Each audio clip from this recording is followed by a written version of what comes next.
Muscle development and spasms. What's normal with my baby? Spasms are not normal.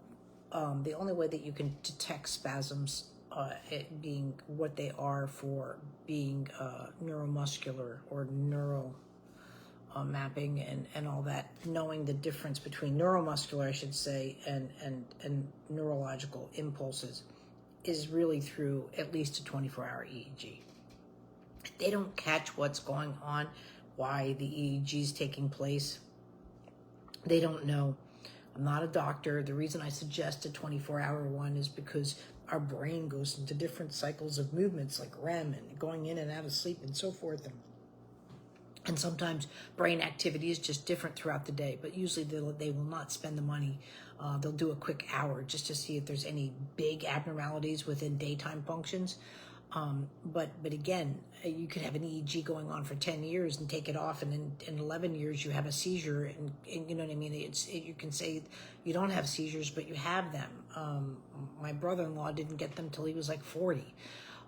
You just, the neural makeup of the brain is just very unique, and really, I don't care how many times you put that out on Facebook or whatever, social media is not the place for it. And even a pediatrician or neurologist can't say you're yay or nay. It has to be verified off of the EEG.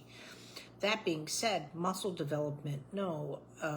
If there's a sequence of things that might be going on, and now I know you say you're doing genetics. Doing genetics with your basic doctors or even neurology versus a geneticist. Geneticists are there to look for, yes, dimorphic features in the body, as well as looking for just that familiarity.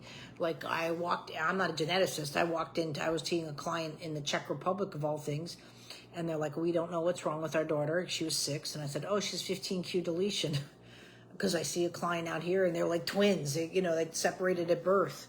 And the same face, the same sounds, the same. And sometimes you do have genetics that's specific. Like right now I'm working with Pitt syndrome, you know what I mean? And if you see children with Pitt, they have that similarities of actions and behavioral, as well as facial and body characteristics and their habitats. So anyway, so that being said,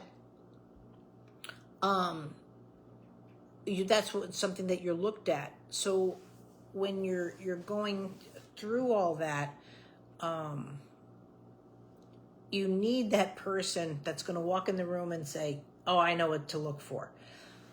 But a lot of people don't realize that the genetic testing can go on literally for years, because they'll start with the top 5 and then they'll go to the next and the next and the next. So getting more specific with someone that's actually a geneticist is usually a quicker route to get to that. And you still might not know. I mean, I swear my son has one, but I got done with him being a pincushion.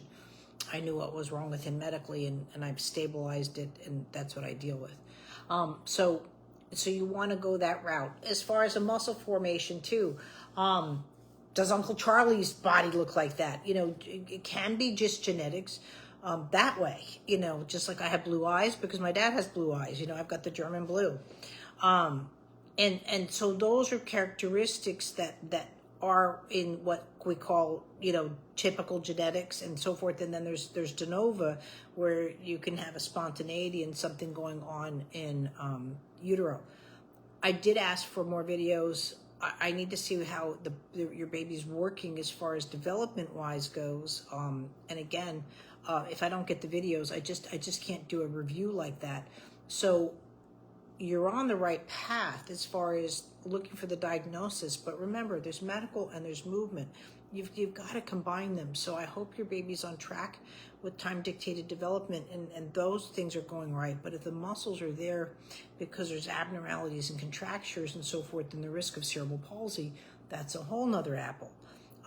And that needs to be addressed, and your child needs help stabilizing those muscles within space, meaning they're lying down milestones or tummy time milestones, or rolling over, those key horizontal milestones that allow the muscles to be active passive. And that's what I can't tell with the videos that I have. You're looking for pieces and parts. I'm not a pieces and parts kind of girl. I need to see the whole picture and see how that person's working around the whole picture.